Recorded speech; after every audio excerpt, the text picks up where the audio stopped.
ಸಮಗ್ರ ಒಳಚರಂಡಿ ನಿರ್ಮಾಣ ಯೋಜನೆ ಬೇಡಿಕೆ ಇರುವ ದಕ್ಷಿಣ ಕನ್ನಡ ಜಿಲ್ಲೆಯ ಪುತ್ತೂರು ನಗರದ ಜನರ ಕನಸು ನನಸಾಗುವ ಹಂತ ತಲುಪಿದೆ. ಇದೀಗ ರಾಜ್ಯದ ಪ್ರಪ್ರಥಮ ಪಿಪಿಪಿ ಡ್ರೈನೇಜ್ ಸ್ಕೀಮ್ ಪುತ್ತೂರಿಗೆ ಮಂಜೂರುಗೊಳ್ಳುವ ಹಂತದಲ್ಲಿದೆ. ಸರ್ಕಾರಿ ಮತ್ತು ಖಾಸಗಿ ಪಾಲುದಾರಿಕೆಯಲ್ಲಿ ಸಮಗ್ರ ಒಳಚರಂಡಿ ವ್ಯವಸ್ಥೆ ನಿರ್ಮಾಣ ಮಾಡುವ 100 ಕೋಟಿ ರೂಪಾಯಿಗಳ ಮೆಗಾ ಯೋಜನೆ ಇದಾಗಿದ್ದು ಇನ್ನೊಂದು ವಾರದಲ್ಲಿ ಇದಕ್ಕೆ ಸರ್ಕಾರದಿಂದ ಮಂಜೂರಾತಿ ಸಿಗಲಿಕ್ಕಿದೆ. ಮಂಗಳೂರು ಹೊರತುಪಡಿಸಿ ಜಿಲ್ಲೆಯ ಎರಡನೇ ಅತಿದೊಡ್ಡ ನಗರವಾಗಿರುವ ಪುತ್ತೂರಿನಲ್ಲಿ ಮಳೆ ನೀರು ಹರಿಯುವ ಚರಂಡಿ ವ್ಯವಸ್ಥೆ ಇದ್ದರೂ ಮನೆ ಮನೆಗಳ ವಾಣಿಜ್ಯ ಸಮುಚ್ಚಯಗಳ ಕೊಳಚೆ ನೀರು ಹರಿದು ವೈಜ್ಞಾನಿಕವಾಗಿ ಸಂಸ್ಕರಣೆಗೊಳ್ಳುವ ಒಳಚರಂಡಿ ವ್ಯವಸ್ಥೆ ಇಲ್ಲ. ಹೀಗಾಗಿ ಮಳೆ ನೀರು ಹರಿಯುವ ಚರಂಡಿ ಮತ್ತು ರಾಜಕಾಲುವೆಗಳಲ್ಲೇ ಕೊಳಚೆ ನೀರು ಹರಿಯುವ ಸನ್ನಿವೇಶವಿದೆ. ಸ್ವಿಟ್ಜರ್ಲ್ಯಾಂಡಿನ ಖುವಾಕ್ ಎಂಬ ಅಂತಾರಾಷ್ಟ್ರೀಯ ಕಂಪನಿ ಭಾರತದ ವಿವಿಧ ನಗರಗಳಲ್ಲಿ ಒಳಚರಂಡಿ ಯೋಜನೆಗಳನ್ನು ಕಾರ್ಯಗತಗೊಳಿಸಲು ಗುತ್ತಿಗೆಯನ್ನು ಪಡೆಯುತ್ತಿದೆ. ಆರಂಭದಲ್ಲಿ ಒಂದು ನಗರದಲ್ಲಿ ಪೈಲಟ್ ಯೋಜನೆ ಜಾರಿಗೊಳಿಸಲು ಮುಂದಾಗಿದ್ದು, ಕರ್ನಾಟಕದಲ್ಲಿ ಪುತ್ತೂರು ನಗರವನ್ನ ಇದಕ್ಕಾಗಿಯೇ ಆಯ್ಕೆಯನ್ನ ಮಾಡಿ ಕಾಮಗಾರಿ ನಿರ್ಮಿಸಲು ಸಿದ್ಧತೆಯನ್ನ ನಡೆಸಲಾಗಿದೆ. ಕೆಲವೇ ದಿನಗಳಲ್ಲಿ ಸರ್ಕಾರದ ಹಸಿರು ನಿಶಾನೆ ಪಡೆಯಲಿದೆ. ಒಟ್ಟು 100 ಕೋಟಿ ರೂಪಾಯಿಗಳ ಮೆಗಾ ಯೋಜನೆ ಇದಾಗಿದ್ದು, ಇದರಲ್ಲಿ 15 ಕೋಟಿ ರೂಪಾಯಿಗಳನ್ನು ರಾಜ್ಯ ಸರ್ಕಾರ ಭರಿಸಲಿದೆ. ಉಳಿದ 85 ಕೋಟಿ ರೂಪಾಯಿಗಳನ್ನು ಖುವಾಕ್ ಕಂಪನಿ ಭರಿಸಿ ಯೋಜನೆಯನ್ನ ಅನುಷ್ಠಾನಗೊಳಿಸಲಿದೆ. ನಾವು ಸರ್ಕಾರದಿಂದ ತುಂಬಾ ಬೇಡಿಕೆಯನ್ನು ಇಟ್ಟಿದ್ದೀವಿ. ಅಧಿವೇಶನದಲ್ಲಿ ಕೂಡ ನಾವು ಮಾತಾಡಿದ್ವಿ, ಪುತ್ತೂರಿಗೆ ಡ್ರೈನೇಜ್ ಸಿಗಬೇಕು ಅಂತ. ಯಾಕಂದ್ರೆ ಅಭಿವೃದ್ಧಿ ಆಗ್ತಾ ಇದೆ. ವೇಸ್ಟ್ ಅನ್ನು ಎಲ್ಲಿ ಹೊರಗೆ ಹಾಕದಿದ್ರೆ ಯಾವುದೇ ನಗರ ಬೆಳೀಲಿಕ್ಕೆ ಸಾಧ್ಯ ಇಲ್ಲ. ಸ್ವಚ್ಛತೆ ಬಗ್ಗೆ ಗಮನ ಕೊಡೋದಿದ್ರೆ ಎಷ್ಟೇ ನೀವು ಡೆವಲಪ್ಮೆಂಟ್ ಮಾಡಿದ್ರು ಮಾಡಲಿಕ್ಕೆ ಸಾಧ್ಯ ಇಲ್ಲ. ನಮ್ಮ ಹತ್ರ ಎಷ್ಟೊಂದು ದೊಡ್ಡ ಕಾಂಪ್ಲೆಕ್ಸ್ಗಳಿದೆ, ಅದರಲ್ಲಿ ವೇಸ್ಟ್ ಜನರೇಷನ್ ಎಷ್ಟಾಗ್ತಿದೆ, ಆಸ್ಪತ್ರೆಗಳು ಎಷ್ಟಿದೆ, ವೇಸ್ಟ್ ಜನರೇಷನ್ ಎಷ್ಟಾಗ್ತಿದೆ. ಅದಕ್ಕೆ ಈಗ ಒಂದು ಸ್ವಿಟ್ಜರ್ಲ್ಯಾಂಡ್ ಕಂಪನಿಯ ಜೊತೆ ಒಂದು ಒಡಂಬಡಿಕೆಯನ್ನು ಮಾಡಿಕೊಂಡಿದ್ದೇವೆ.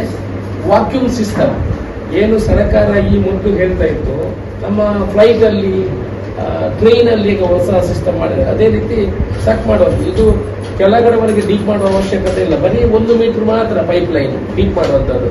ಮತ್ತೆ ಸ್ಟ್ರೈಟ್ ಮಾಡ್ಬೇಕಂತಿಲ್ಲ, ಹೇಗೆ ಕೂಡ ನೀವು ಬೆಂಡ್ ಮಾಡಿ ತಗೊಂಡು ಹೋಗ್ಬೋದು.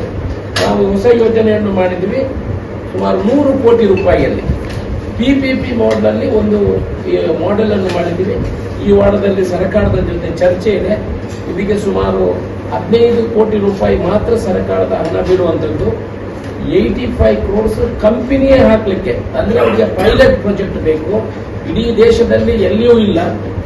ಮೊದಲಿಗೆ ಅವರಿಗೂ ಕೂಡ ಪೈಲಟ್ ಪ್ರಾಜೆಕ್ಟ್ ಬೇಕು. ಅದಕ್ಕಾಗಿ ಅವರನ್ನು ಕನ್ವಿನ್ಸ್ ಮಾಡಿ 85 ಕ್ರೋರ್ಸ್ ಅವರು ಹಾಕ್ಲಿಕ್ಕೆ ತಯಾರಿದ್ದಾರೆ.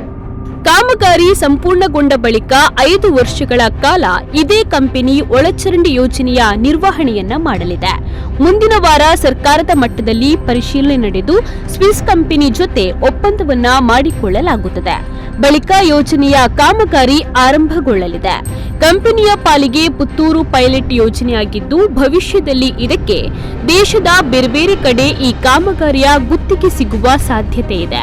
ಬಹುನಿರೀಕ್ಷಿತ ಒಳಚರಂಡಿ ಯೋಜನೆ ಅನುಷ್ಠಾನದಲ್ಲಿ ಪುತ್ತೂರು ನಗರವನ್ನ ಮುಖ್ಯ ರಸ್ತೆ ವಲಯ, ದರ್ಬೆ ವಲಯ ಮತ್ತು ಬಳುವಾರು ವಲಯ ಎಂದು ವರ್ಗೀಕರಿಸಲಾಗುತ್ತದೆ.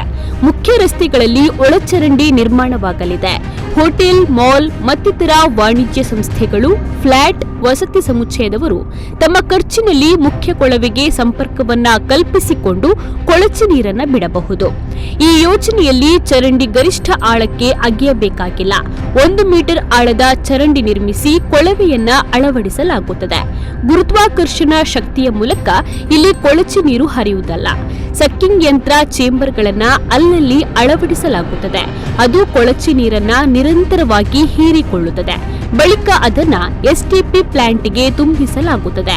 ಪುತ್ತೂರು ನಗರದ ಬೆದ್ರಾಳದಲ್ಲಿ 5 ಎಕರೆ ಜಾಗದಲ್ಲಿ ಸೀವೇಜ್ ಟ್ರೀಟ್ಮೆಂಟ್ ಪ್ಲಾಂಟ್ ಎಸ್ಟಿಪಿಯನ್ನ ನಿರ್ಮಿಸಲಾಗುತ್ತದೆ. ಅಲ್ಲಿ ಕೊಳಚೆ ನೀರು ವೈಜ್ಞಾನಿಕವಾಗಿ ಸಂಸ್ಕರಣೆಗೊಳ್ಳಲಿದೆ. ಇದಕ್ಕಾಗಿ ನಗರಸಭೆಗೆ ಪ್ರತ್ಯೇಕವಾಗಿ 20 ಕೋಟಿ ರೂಪಾಯಿ ಮಂಜೂರಾಗಿದೆ. ಇದು 8 ಎಂಎಲ್ಡಿ ಸಾಮರ್ಥ್ಯವನ್ನ ಹೊಂದಿರಲಿದೆ. ಪ್ರತಿದಿನ ಗರಿಷ್ಠ 4 ಎಂಎಲ್ಡಿ ಕೊಳಚೆ ನೀರು ಸಂಗ್ರಹಗೊಳ್ಳುವ ನಿರೀಕ್ಷೆ ಇದೆ. ನಮ್ಮ ಪುತ್ತೂರನ್ನು 3 ಝೋನ್ ಆಗಿ ಮಾಡಿದ್ದೀವಿ. ಒಂದು ಝೋನ್ 1, 2, 3 ಅಂದ್ರೆ ಪುತ್ತೂರು ಮಧ್ಯ ಹೃದಯ ಭಾಗದಲ್ಲಿ ಝೋನ್ 1, ದರ್ಬೆ ಭಾಗದಲ್ಲಿ ಝೋನ್ 2, ಬಳುವಾರು ಭಾಗದಲ್ಲಿ ಝೋನ್ 3 ಒಟ್ಟನ್ನು ಮಾಡಿ ಝೋನ್ 1 ಅನ್ನು ಈಗ ಕೆಲಸ ಮಾಡುವಂತ ಕೆಲಸವನ್ನು ಮಾಡ್ತೀವಿ. ಸರ್ಕಾರದ ಜೊತೆ ಪಿಪಿಪಿ ಮಾಡೆಲ್ ಒಡಂಬಡಿಕೆಯನ್ನು ಮಾಡಿಕೊಳ್ಳುವ ವ್ಯವಸ್ಥೆಯನ್ನಾಗಿದೆ. ಅದಕ್ಕೆ ಪೈಪ್ ಲೈನು ಮತ್ತೆ ಸಕ್ಕಿಂಗ್ ಪಾಯಿಂಟ್ ಮಾತ್ರ ಅವ್ರು ಮಾಡೋದು. ಆನಂತರ ಕ್ಲೀನಿಂಗು ಏನಿದೆ ನಮ್ಮ ಪ್ಲಾಂಟ್ STP ಪ್ಲಾಂಟ್ಗೆ ಈಗಲೇ 20 ಕೋಟಿ ನಗರಸಭೆಗೆ ಬಂದಿದೆ. ಅದಕ್ಕೆ ಪ್ಲಾಂಟ್ ಇಲ್ಲಿಂದ ಮಾಲಿಂಗೇಶ್ವರ ದೇವಸ್ಥಾನದ ವೆಲ್ ಮಾಡಿ ಇಲ್ಲಿಂದ ವೇಸ್ಟ್ ಅನ್ನು ಬೆದ್ರದಲ್ಲಿರುವಂತಹ 5 ಎಕರೆ ಜಾಗಿಗೆ ಇಲ್ಲಿಂದ ವೇಸ್ಟ್ ಅನ್ನು ಶಿಫ್ಟ್ ಮಾಡಿ ಅದಕ್ಕೆಲ್ಲ ದುಡ್ಡು ಸ್ಯಾಂಕ್ಷನ್ ಆಗಿದೆ. 20 ಕೋಟಿ ರೂಪಾಯಿ ಸ್ಯಾಂಕ್ಷನ್ ಆಗಿದೆ. ಇಲ್ಲಿ STP ಪಾಯಿಂಟ್ಗೂ ಆಗಿದೆ, ಪೈಪ್ ಲೈನ್ಗೂ ದುಡ್ಡು ಸ್ಯಾಂಕ್ಷನ್ ಆಗಿದೆ. ಭವಿಷ್ಯದ ಯೋಜನೆಯನ್ನ ಮುಂದಿಟ್ಟುಕೊಂಡು 8 MLD ಪ್ಲಾಂಟ್ ಅನ್ನ ನಿರ್ಮಿಸಲಾಗುತ್ತಿದ್ದು, ಒಂದು ವೇಳೆ ಈ ಯೋಜನೆ ಜಾರಿಯಾದಲ್ಲಿ ಹಲವು ವರ್ಷಗಳಿಂದ ಪುತ್ತೂರಿನ ಜನತೆ ಎದುರಿಸುತ್ತಿದ್ದ ಒಳಚರಂಡಿ ವ್ಯವಸ್ಥೆಯ ಸಮಸ್ಯೆಗೆ ಮುಕ್ತಿ ದೊರಕಲಿದೆ. ಶರತ್ ಪುತ್ತೂರು, ನಮ್ಮ ಕುಳ ನ್ಯೂಸ್ 24x7 ಪುತ್ತೂರು.